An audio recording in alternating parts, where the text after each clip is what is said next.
Honorable Chairperson of the National Council of Provinces, Ms. Refilwe Mutweni Sipani, and Deputy Chairperson of the National Council of Provinces, Mr. Les Govender, all premiers here present, NCOP delegates, representatives of local government, and fellow South Africans. It has almost been 6 months since South Africans went to elections. Through their votes, the people of South Africa gave their elected representatives a firm mandate to improve their living conditions and their prospects for a better life. Since then, we have worked to give effect to that mandate, guided by the will of the people of our country. We established a government of national unity, a government that is consisted of 10 political parties that are represented in our parliament. While these parties differ on many issues, and differ they do, in terms of their histories, their principles, their policies, they have, however, committed themselves to work for inclusive economic growth. Affairs, which is scheduled for today, Thursday at 2 o'clock. They have, however, committed to work for inclusive growth and accelerated job creation. They have committed themselves to reduce poverty in our country and to tackle the high cost of living. As well as to advance these priorities, the parties to this government of national unity have committed themselves to build a capable, ethical, and developmental state. Honorable Chairperson, the decision by the NCOP to dedicate this debate to focus on our collective efforts to reduce poverty and to tackle the high cost of living is a worthy debate and a timely one. It's a timely one with regard to responding to the mandate that we were all given by the people of South Africa. As South Africa marks 30 years of democracy, we acknowledge the great progress that has been made in lifting millions of South Africans out of poverty. In 1993, up to 71% of South Africans lived in poverty. By 2010, the poverty rate had dropped to about 61%. 10 years later, it was at 56%. But notwithstanding all this, our people's lived experience confirms the persistence of poverty and inequality. The daily struggle to meet the basic necessities of life, as in availability and accessibility to food, water, electricity, and transport, is a reality for many families across the country. Even today, nearly half or nearly a quarter of South Africa's people experience food poverty. We know that poverty in South Africa has deep roots that emanate from our history. It is the inevitable consequence of centuries of colonial and apartheid, dispossession, exclusion, and humiliation. Apartheid was designed to create islands of privilege in a sea of inequality and poverty and despair. These are the divisions of the past that, through our Constitution, we have made a commitment to eradicate and to heal. In the preamble of our Constitution, we have vowed to improve the quality of life of all citizens and free the potential of each person who lives in our country. The end of poverty and inequality in our country therefore requires nothing less than the fundamental social and economic transformation of our country. Over the course of the last 30 years, we have set out on the path of transformation. We have made progress on many fronts, but we have also confronted severe constraints and challenges to our development path. Some of these constraints and challenges have arisen from beyond our shores.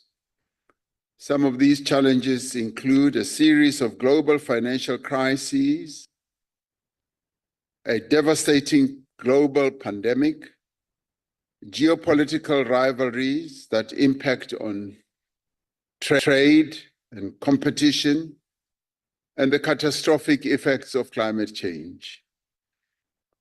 But many of these constraints and challenges have also arisen here at home. These include state capture and corruption, policy missteps, service delivery failures, and civil unrest. As we work to put these challenges behind us, our focus is on the actions we must take, actions that we must take boldly and with urgency to implement our electoral mandate. Our actions must make a real difference in the lives of our people now. Our actions must also build an inclusive economy that will continue to reduce poverty into the future and ultimately to eradicate it. Since the advent of democracy in our country, we have dedicated great effort and resources towards alleviating poverty and reducing inequality. As we work to rebuild the economy, to create more employment and open opportunities for emerging businesses, we continue to assist the poorest and most vulnerable in our society. We provide various forms of support as a government, and we also provide protection through the social wage. This includes the provision of social grants, free basic services, healthcare, basic education, higher education, social housing, and transport. When we strip out the debt servicing costs that we pay for our debt, around 60% of government's budget is spent on the social wage. The funds we spend on social support and protection are not funds that we can say are wasted. They make a real difference in people's lives and improve their prospects for a better future. The results of the 2022 census show the impact of these social policies. Households that are today living in formal houses increased to 18, a huge increase from 65% in 1996. 8 out of 10 South Africans now have access to piped water at home or in their yards. 90% of people have access to electricity, up from 58% in 1996.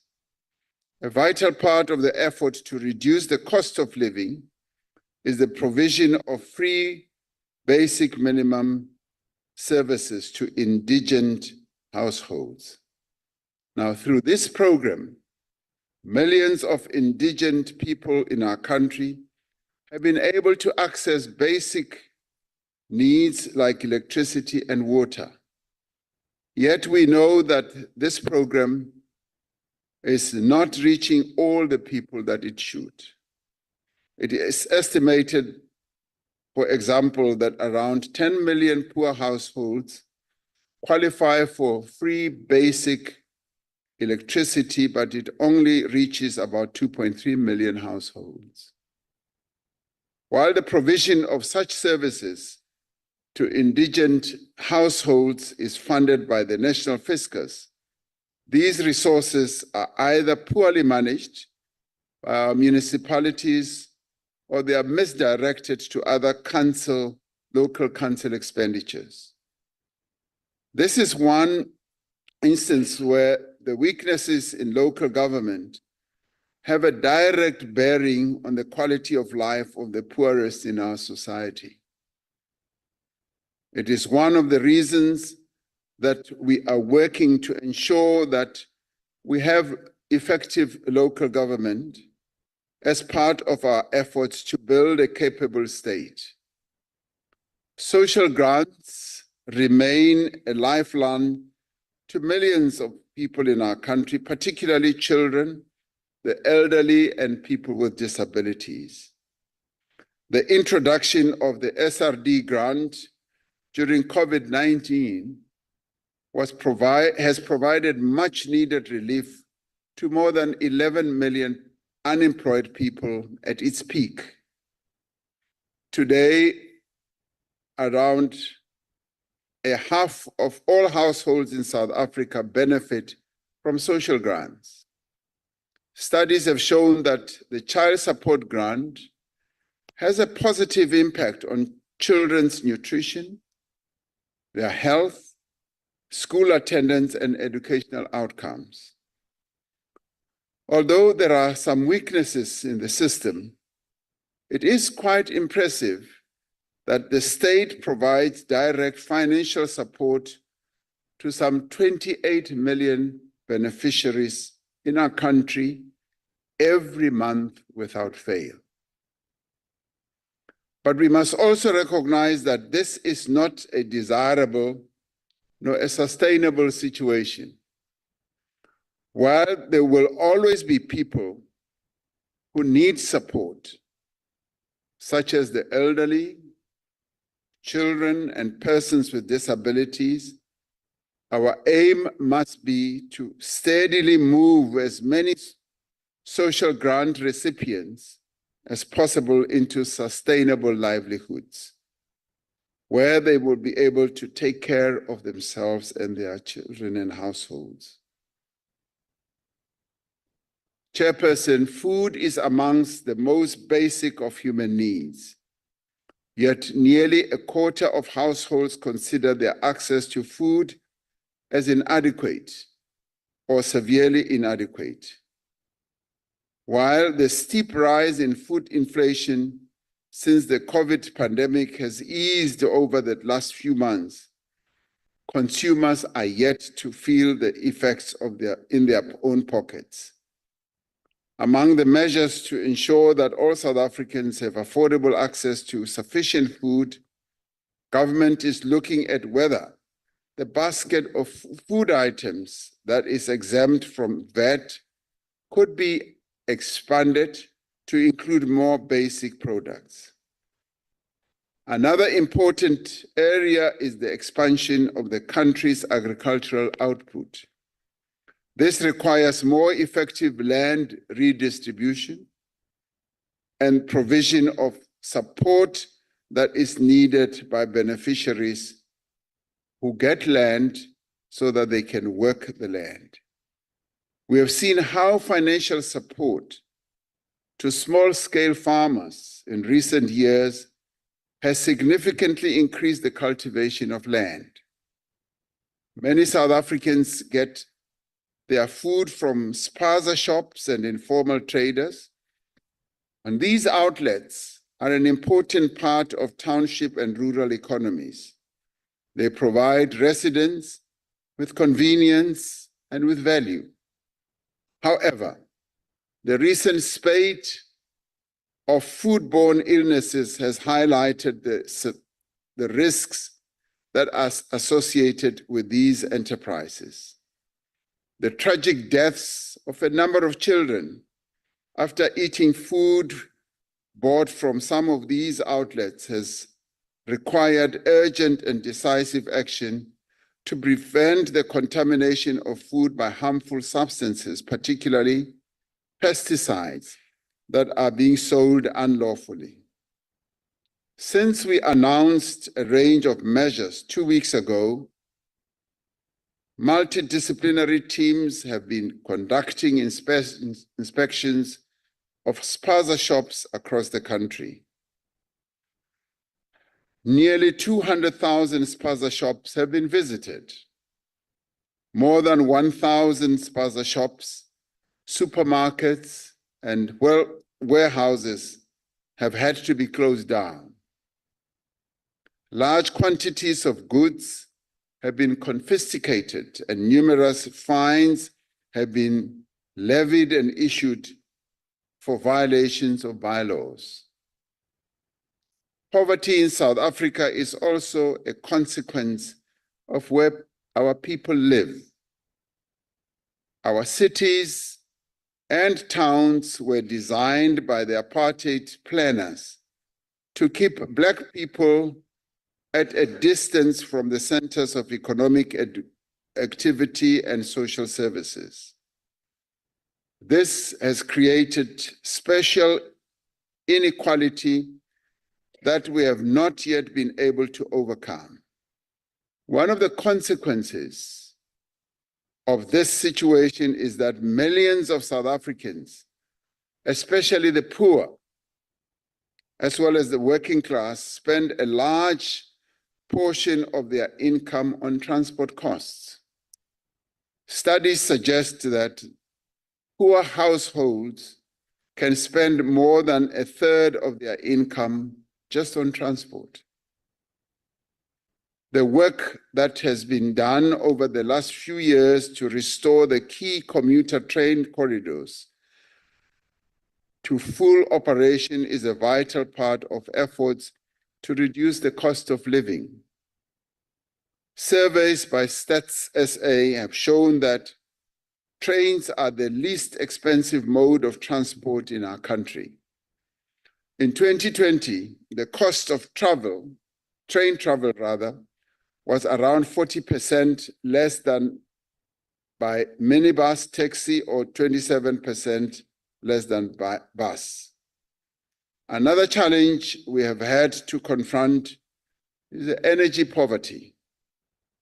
We've been doing quite a lot of work across almost all municipalities in this regard. Between 80 and 100% of households have electricity, yet we have struggled for more than a decade to produce enough electricity to meet demand, which resulted in crippling load shedding.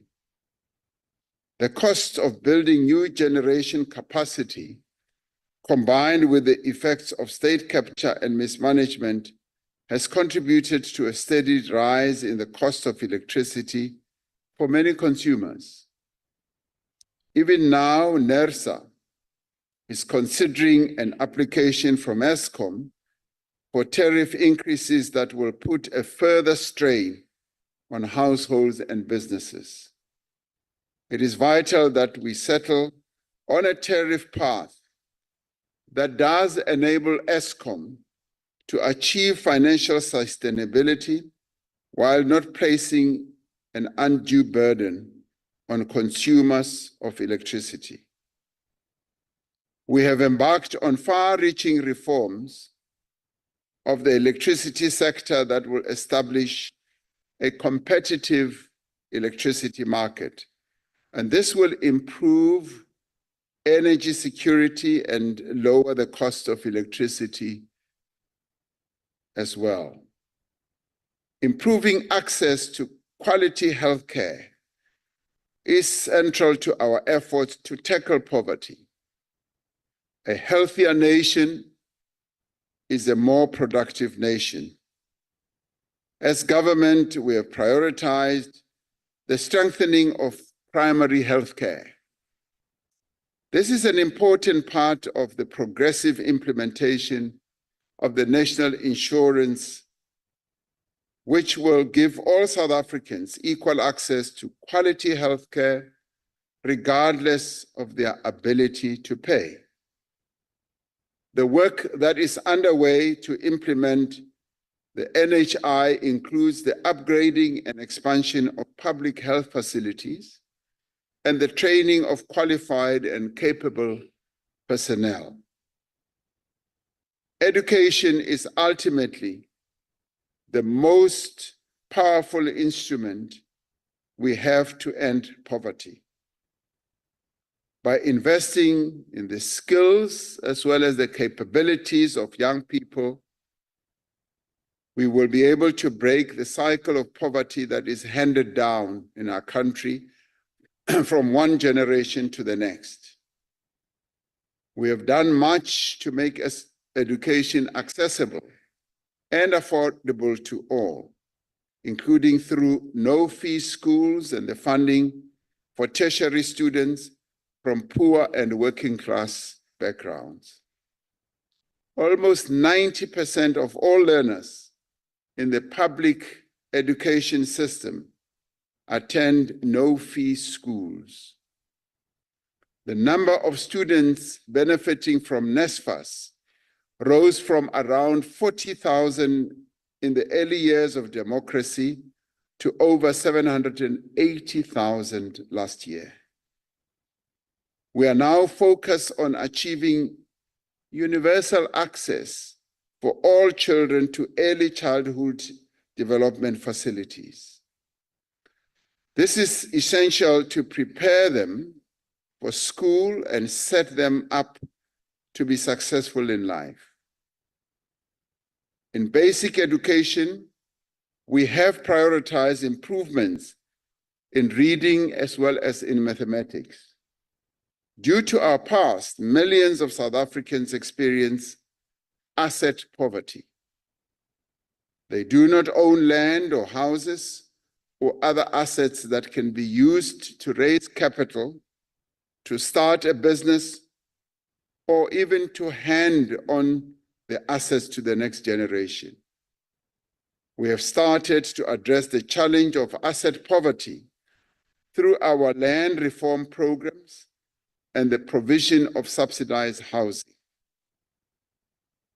If you were just to calculate the value of the houses that have been handed down to about 4 million South Africans on a straight line calculation of average value, if every one of the houses today are worth 100,000 Rand, it means that we have handed down about 400 billion Rand in value to the people of our country, numbering about 4 million, in the form of houses. While the state has provided houses to millions of South Africans since 1994, many people do not have title deeds to some of these houses. We're working to remove the backlog of title deeds for subsidized housing and reform the system of title deeds to make it more affordable as well as accessible. Crime and violence and corruption make people poorer. They make communities live in fear. In recent years, we have focused on putting more boots on the ground through the recruitment of police personnel. In this administration, the South African Police Service will implement a more data-driven approach to target violent crime hotspots, as well as to direct resources accordingly. The South African Police Service, through more effective policing, will continue to work with communities through community policing forums to promote the role of citizens in reducing crime. One of the most pervasive and vicious forms of crime in South Africa is the violence that is perpetrated against the women of our country by men through the National Strategic Plan Against Gender-Based Violence.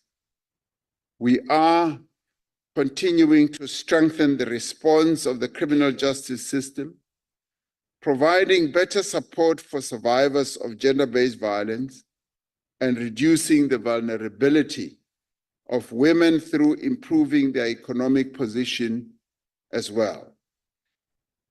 We are also undertaking programs of prevention, working together with men and boys in particular to address the attitudes and practices that contribute to gender-based violence.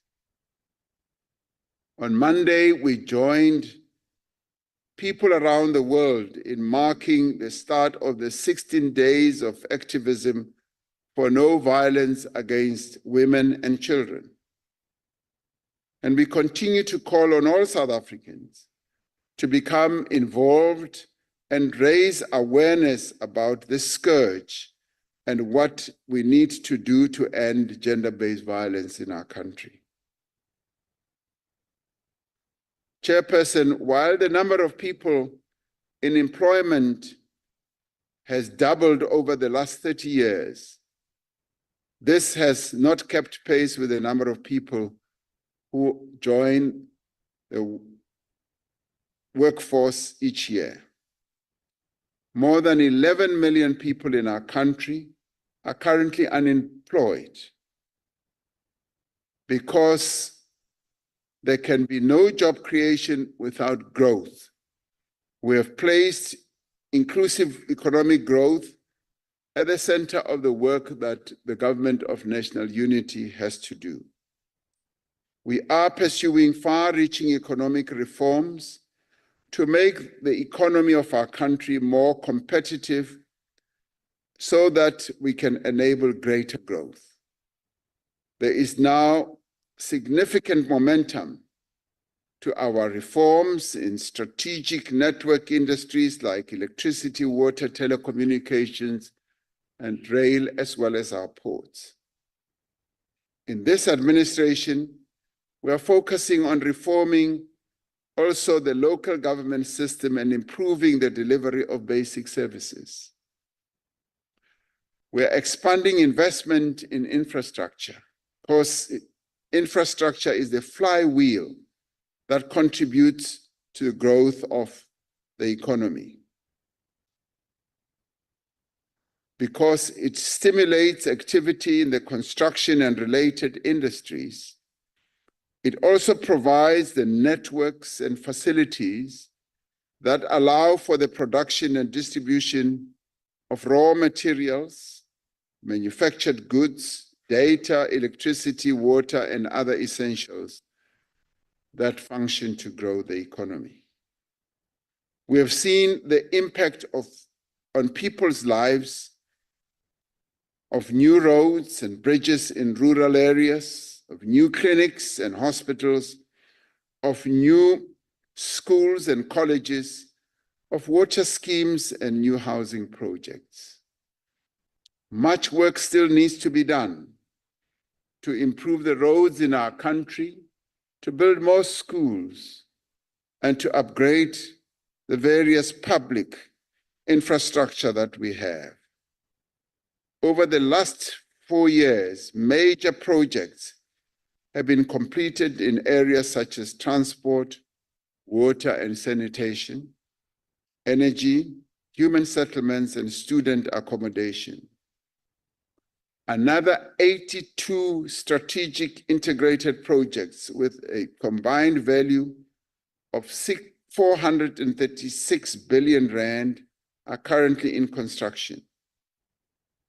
the problem of unemployment is most severe amongst young people. To address this, government established the SA Youth Mobi platform for young people to find opportunities for employment, training, and development. More than 4 million young people participate in this and have flighted their own profiles, and many of them are getting positive responses as employers utilize that platform to find those that they would employ in their companies. Other initiatives include pay for performance programs that link training to employment opportunities. The revitalized National Youth Service involves young people in different fields of work in the social sector and the community sector.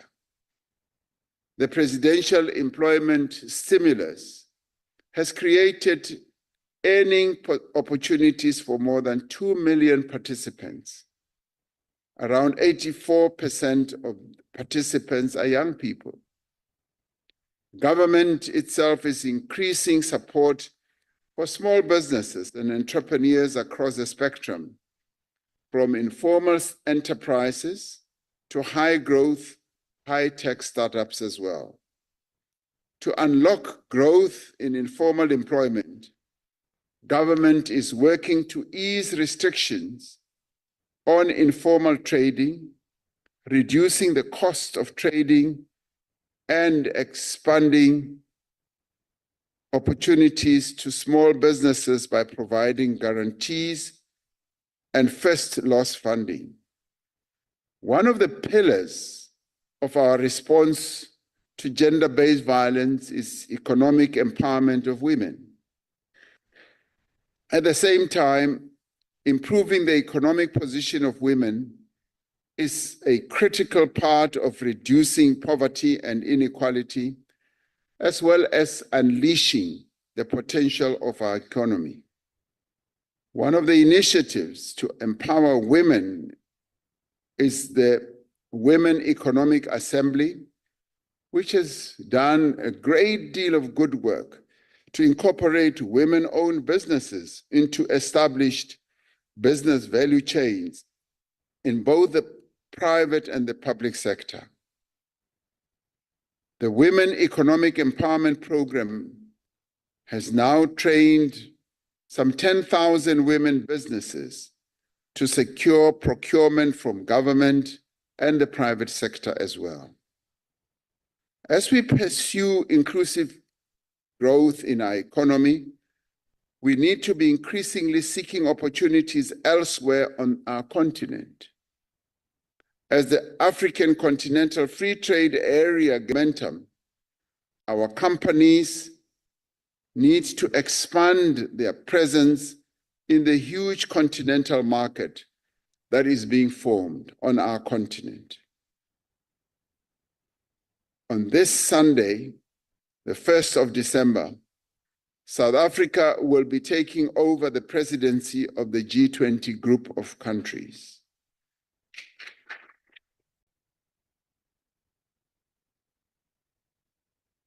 Together, these countries account for 75% of the world's trade and 85% of global GDP.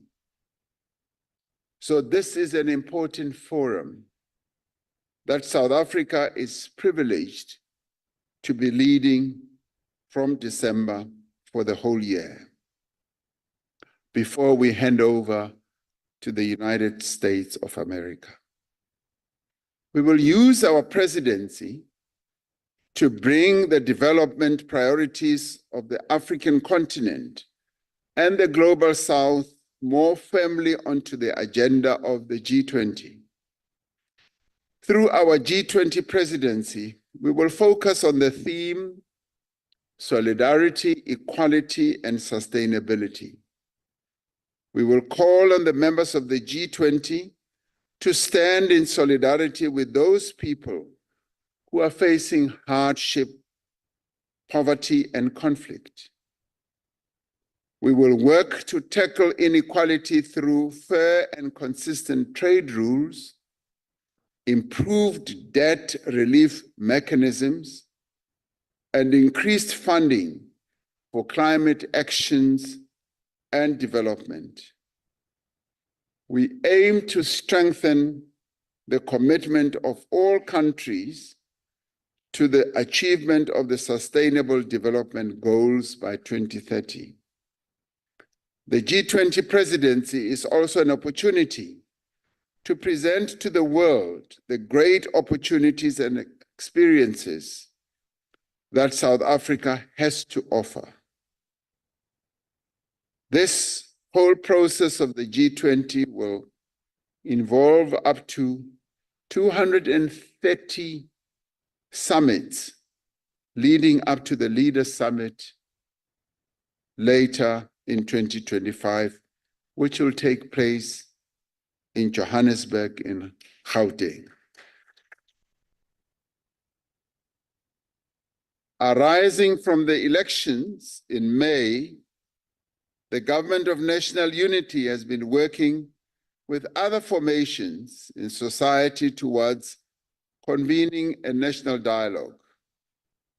The national dialogue will encourage the participation of all South Africans as individuals, as well as in their various formations, to tackle the challenges that confront our country. This dialogue will need to address the persistence of poverty, unemployment, and inequality. The dialogue will seek to forge a new social compact on the action that is required by all members of society to achieve the vision of the National Development Plan. In closing, Madam Chairperson, I wish to recall the words of our founding democracy president, Nelson Mandela, who said, talking about making poverty history, he said, like slavery and apartheid, poverty is not natural. It is a man-made phenomenon, and it can be overcome and eradicated by the actions of human beings.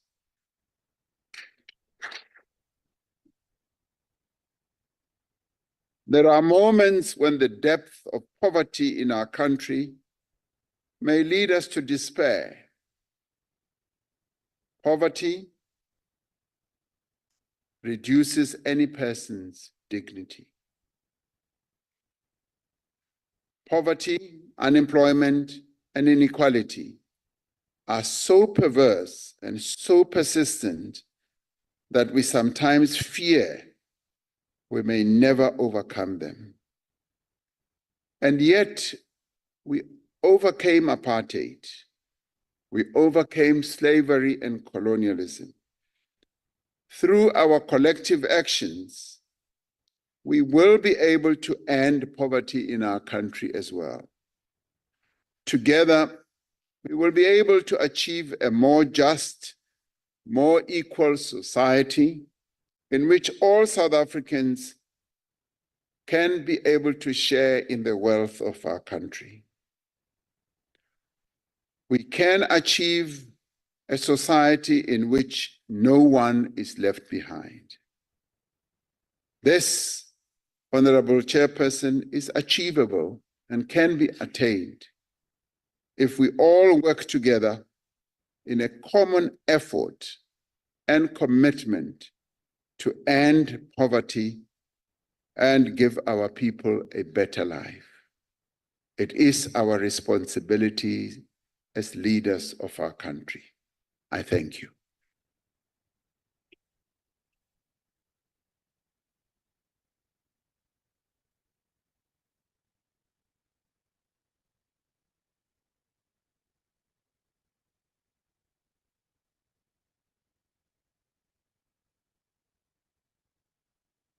Thank you very much, Honorable President. When you opened the House in this first administration of the seventh administration, you did indicate that one amongst your priorities is issue of tackling poverty within our communities.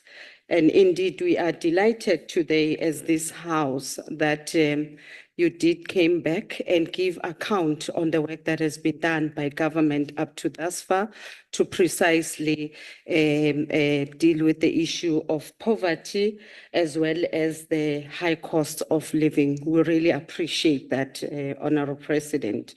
Having said that, we will now move on to the next speaker, which is the Chief Whip of the NCOP, Honorable Mwemang. Please take the podium.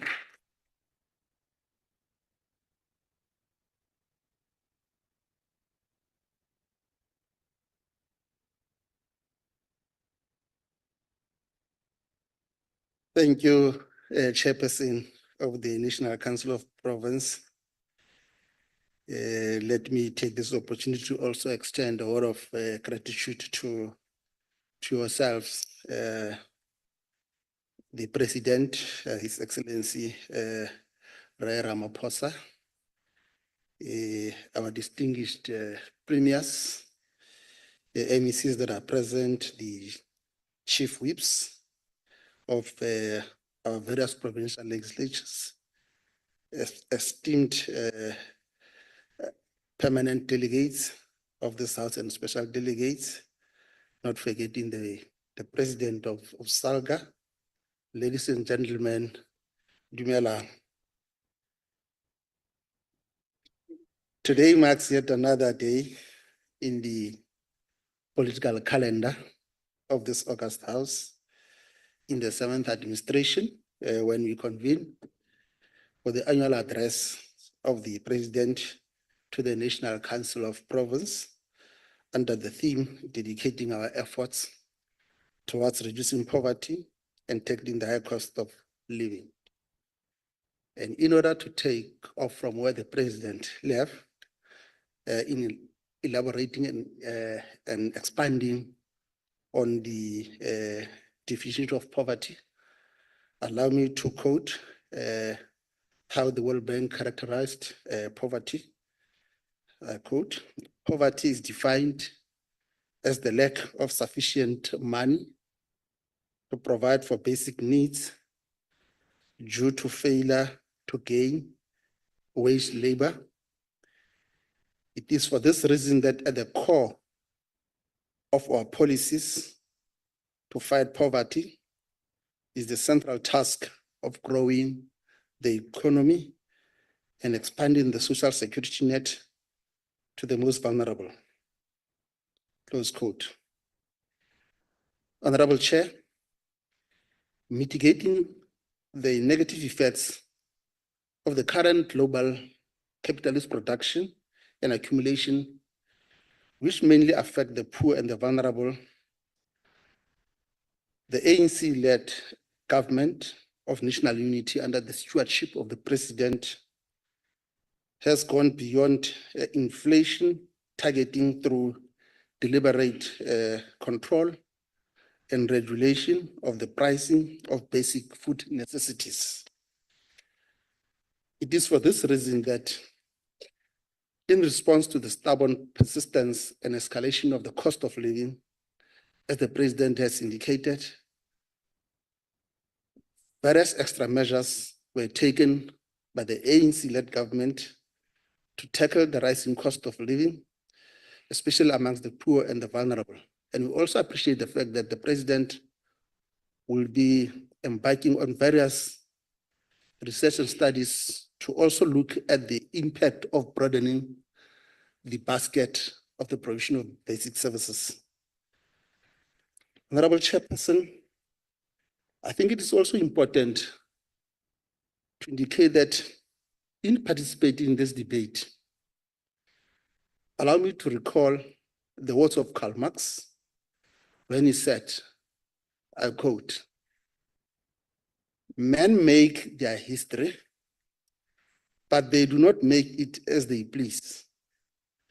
They do not make it under self-selected circumstances, but under circumstances existing already, given and transmitted from the past, unquote.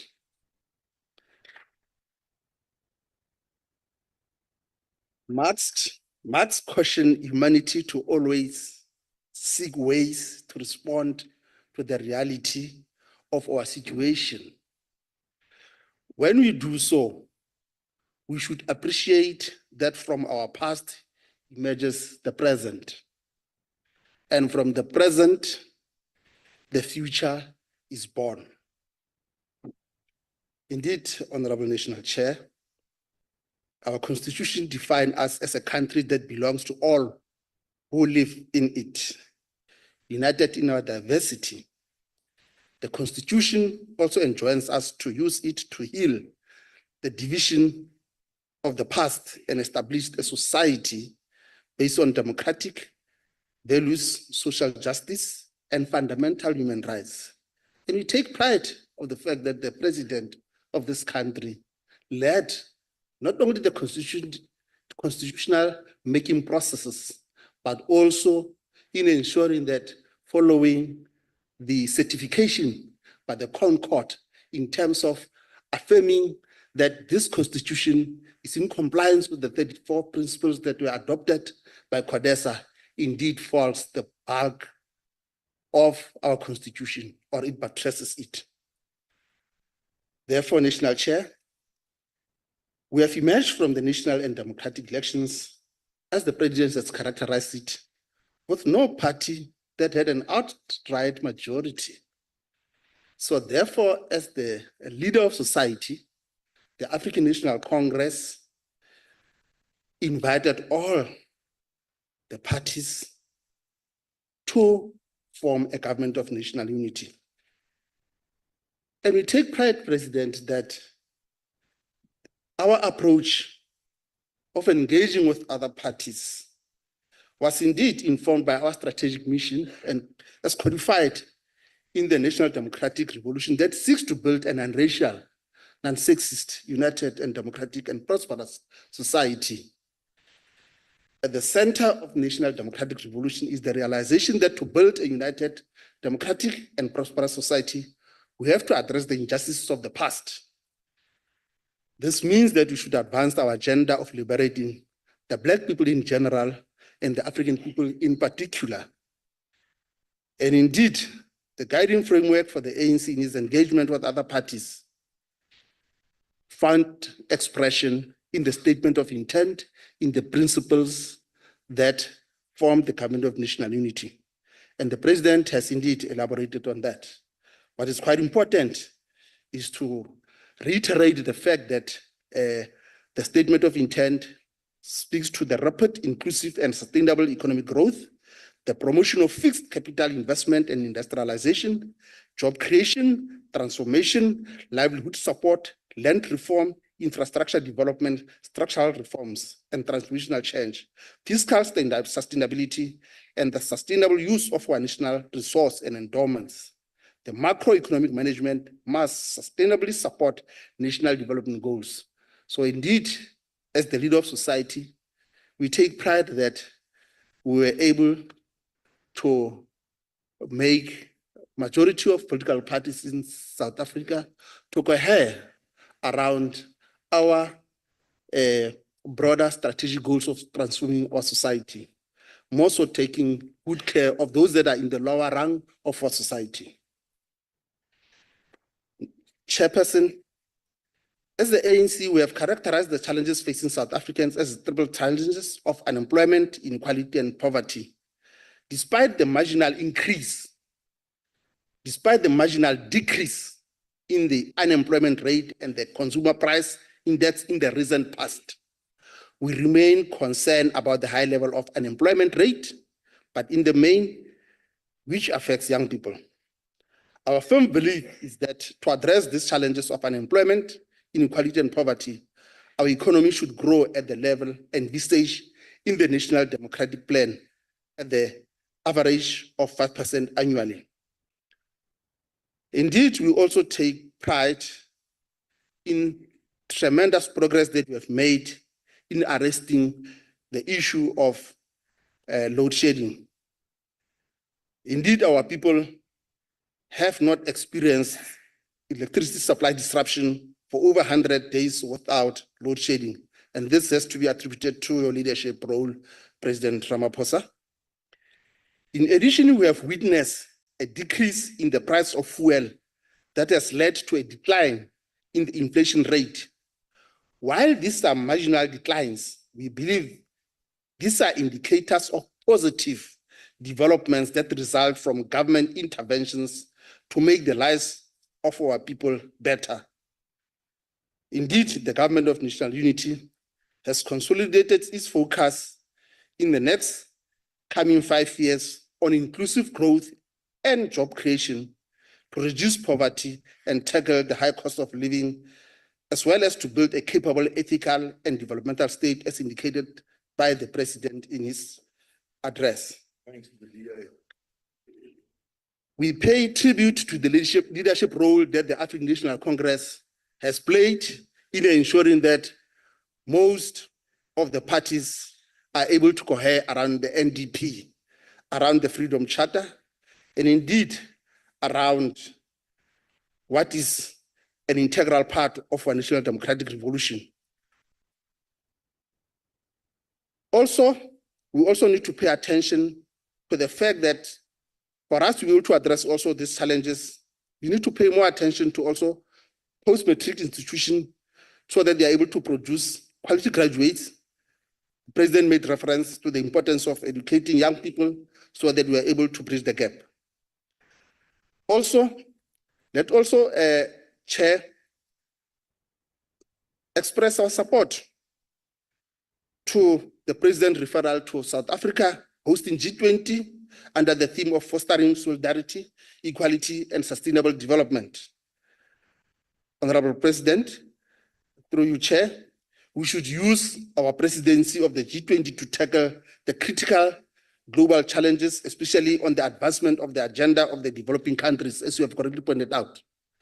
Secondly, we should use the G20 to strongly communicate the AU Agenda 2063 that seeks to build the Africa we want.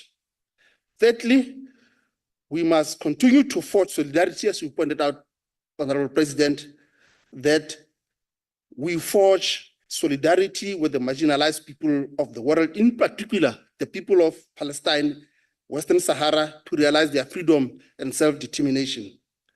Lastly, Chair, the G20 should be an opportunity for the countries of the world to transform the governance of those global bodies, but also to take stock of how far we are as a world in the realization of sustainable development goals. Honorable President, there are two interrelated fundamental moments of the 20th century in the history of our country that have and will continue to shape and define our collective past and shared vision for the future for many generations to come. These are constitution-making process and the adoption of this constitution. To position and reposition our institution of democracy to appropriately respond to the changing global and domestic socioeconomic and political context in our collective pursuit of creating a better life for all, constant critical reflection of the extent to which we are realizing the fundamental values of social justice, equality, and fundamental human rights is fundamental. And we do this as honorable members, and the President may recall from its very inception during the constitutional negotiations as the leader of this drafting team, the drafters of our constitution, which we're an integral part of, and some leading constitutional experts, caution us against two scenarios if we were to make this August House, the National Council of Province, succeed in its core constitutional mandate. Firstly, they caution that the National Council of Province is not a traditional Senate, but a unique model of a second chamber of parliament specific to the historical, political, and socio-cultural context of South Africa, both in terms of its design and strategic orientation. Secondly, the second fundamental point we must remind ourselves is that this House is not the National Assembly nor a provincial legislature and should not duplicate either in terms of its strategic focus and strategic orientation. Honorable Chair, allow me to welcome, on behalf of the African National Congress, your honest and accurate account of the performance of the ANC-led government and the success and challenges under this ANC-led GNU arrangement. Our people are inspired by your strategic focus and leadership by concentrating on what unites and addresses the collective interest of our people and the country. For this, Honorable President, history will celebrate you for having displayed leadership during the most difficult and trying times in the best interest of our people. Like Vladimir Lenin once said, I quote, "Allow no little annoyances to stand in the way of big happiness." Mr. President and honorable members, the approach of the African National Congress to the 2024 GNU of calling and inviting all political parties across ideological and social cultural divide is not new, but consistent with a historical mission. As espoused in the Freedom Charter, it says, the people shall govern and no government can justly claim authority unless it is based on the will of the people. Thank you, Mr. Chairman.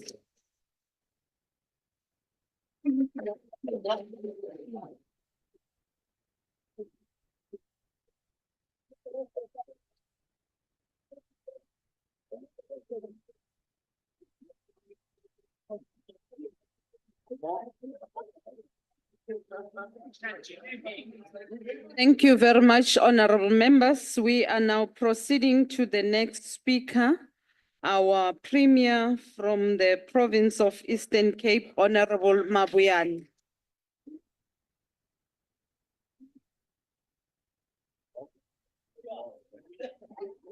Order, honorable members, can we allow the Premier to present? Thank you very much, Honorable Chair of the NCOP and the Presidium, His Excellency President Ramaphosa, members of the NCOP and delegates, ministers, deputy ministers, premiers, and MECs, distinguished guests, good afternoon. Honorable Chairperson, we do really appreciate your foresight for convening us to participate in this important debate. The President has covered a lot of ground on the work that government is doing to fight poverty and the high cost of living in our country. I will focus on what we are doing in the Eastern Cape to support the presidential work and the country's vision. Our biggest concern, Honorable Chair, is that poverty affects mainly women and children in our province, with cases of malnutrition emerging in some hotspots areas. We are responding to such cases holistically through a basket of programs and intervention to protect women and children. Over 80% of our budget is allocated to social transformation cluster to fight poverty and high cost of living. For instance, honorable members, government spend more than 30 billion every year to 2.9 million people of our province who are beneficiaries of social security grants. In that, we are pushing back the frontiers of poverty. We've made intervention at schools level by providing 2 meals a day to 1.5 million learners through the school nutrition program. That is a serious intervention of fighting poverty, Honorable Chair. We transport more than 100,000 learners to school at no cost to parents. In 2024 alone, Honorable Chair, our government has paid 2.8 billion to NSFAS, benefiting more than 80,000 students in our universities, all those students from Eastern Cape. In the same period, NSFAS paid 506 million, benefiting 24,000 students in TVET colleges. We subsidize education to reduce the financial burden of education on parents and families. As President has said, we educate a child, we are transforming the household.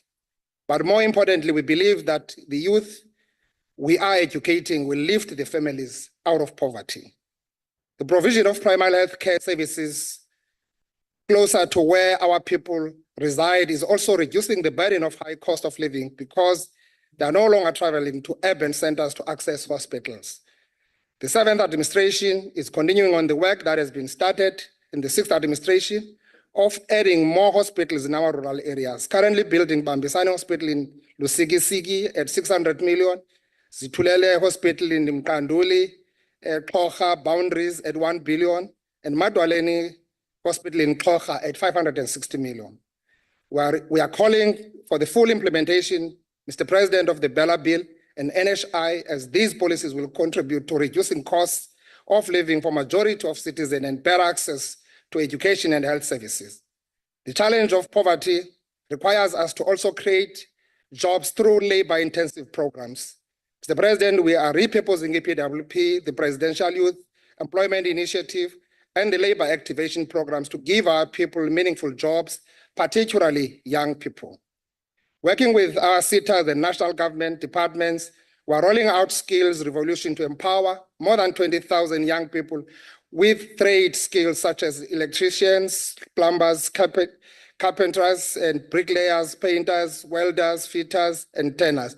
I know 10 years ago, no one knew that South Africa will be in demand of a skill called turbine skills. But because of renewable energy that we're having, and I must tell you, Mr. President, that we are almost exporting that skill now. Technicians that are working around Eastern Cape on those wind farms are being poached by Australia, getting out of the province for that particular purpose. We're developing that skill quite seriously because as a province, we are becoming a hub in terms of those wind farms with companies like Sosol making off-take agreements. We were launching another 1.8 billion in Nyaga, Bedford, a month ago. We're working on a 9 billion new one with also Sosol making an off-take agreement for those electrons. But I've told Sasol, Mr. President, that people of Eastern Cape can no longer follow what is endowed to them or their natural resources to Gauteng or elsewhere.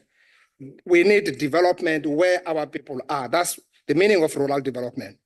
Having said all that, Honorable Chair, must highlight that we do not want it to be a welfare state in the Eastern Cape. Our long-term vision to deal with poverty and high cost of living is premised on building an inclusive economy that does not benefit privileged few, but all our people, particularly women, youth, and people with disabilities. To achieve this vision, we are pursuing 5 growth frontiers that are critical for economic growth, job creation, which are manufacturing, agriculture, oceans economy, tourism, and digital economy. In Springbok terms, Mr. President, we call these frontiers the bomb squad of our economic growth. At micro level, we are supporting and affirming our SMME to grow and create more jobs for locals. Honorable Chair and honorable members, we welcome the President's announcement on the issues of spaza shops, as President has quite articulated it here. At a macro level, we need agility of our government in funding and implementation of the game-changing projects in our province. Projects like Eastern Cape Seaport, Mzimvubu Dam, N2 Highway, where we do have those 2 bridges, Msikaba and Mtendu, small harbor developments, renewable energy initiatives that I've just talked about earlier. These projects will transform the socio-economic landscape of our province and of our country. Eastern Cape, Mr. President, does have an unparalleled potential if you look at the growth of our country. Infrastructure projects such as the 2 mega bridges that I've talked about, Mtendu and Msikaba, are already improving lives of our people around the area of the Wild Coast. We need more of those. We are currently implementing multi-billion rands roads infrastructure in the Eastern Cape, Matatiel to Cedarville, Kokstad, it's a billion project, Maklasibeni, or Kwapakta to Maklasibeni, almost a billion project, Nushwa to Makanda, almost a billion project. There are so many of those projects, President Bisho to Komcha, almost a billion project. Eastern Cape is becoming a construction site in terms of the road. Yes, we're coming from a very low base. We've been having 90% of our roads being rural roads. Mr. President, I could have said a lot. I know time is not in the favor of me, but as I conclude, Mr. President, I must indicate that we are just coming from a trip with Minister Ramaphosa from Qatar. We've seen a lot, but we need the decisiveness of our government in terms of turnaround time to ensure things that we are talking about, we are planning, are implemented with speed. We're dealing with issues of extortion, zamazamas, and construction mafia. We need state to protect the fiscus. That's why, Mr. President, we talk about soldiers camping along those sites. In conclusion, Mr. President, the time for rhetoric has passed. The country's priorities are clear.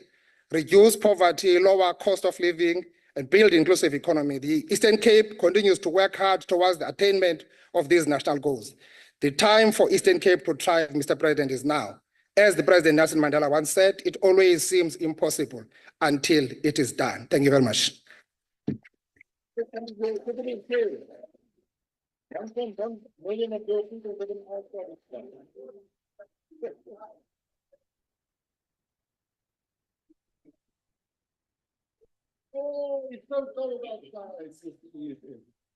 Thank you very much, Honorable Premier.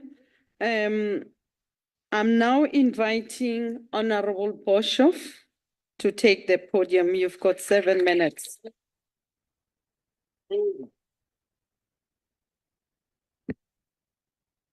Honourable Chairperson, Honourable Minister, Honourable President, Honourable members and fellow South Africans, good day.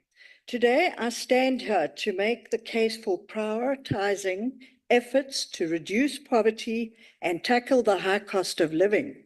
However, Honourable President, before we can discuss solutions, we must first face the hard truths of our current predicament. The truths rooted in decades of mismanagement, inefficiency, and corruption by your party. Under the ANC, promises of a better life for all have turned into a bitter pill for most South Africans to swallow. Poverty remains entrenched, and the rising cost of living is choking millions of households. If we are to chart a path forward, we must break free from the failures of the past and embrace a better way of governance, one rooted in accountability, clean government, and tangible results. This can be realized with cooperation between the ANC and the DA under the newly established GNU. We need builders, Honourable President, and not breakers, to ensure that unity prevails, which will benefit all of our citizens. Unfortunately, the ANC's economic failures are well documented. The unemployment rate sits at a record high, with almost half of South Africans unable to find work. The government's policy, uncertainty, corruption, and red tape have driven away investors and stifled job creation. Honourable President, consider Eskom, which plunged the country into darkness in previous years while draining billions of rands from public coffers. Load shedding alone cost the economy over 1 billion rand a day, pushing prices higher and deepening poverty. And now NERSA, to which you alluded, will most likely allow Eskom to bleed citizens dry. With a proposed electricity hike of 40% in the coming 3 years, this, Honourable President, is totally unacceptable. If NERSA won't make the right decision, will you, Honourable President, in stepping forward, save South Africans from being plunged into deeper cycles of poverty and trying to dodge the curveballs thrown at them? Under the ANC, inequality has worsened as the rich get richer through corrupt deals and the poor are left to fend for themselves. The ANC has spent decades blaming everyone else, like global markets and even the weather, for their failures. But the truth is this: if governing were a test, the ANC would have failed. Not just failed, they would have copied the wrong answers and then blamed the teacher. Honourable Chair, in contrast, the DA offers a vision rooted in economic growth and empowerment The DA has consistently championed policies that uplift the most vulnerable while creating an environment for economic growth. Let me outline why our focus should align with the vision and why it is the most effective way to address poverty and high cost of living. The cornerstone of reducing poverty lies in DA recognizes that poverty is tackled by ensuring people have access to jobs, skills and tools to improve their livelihoods. Job creation is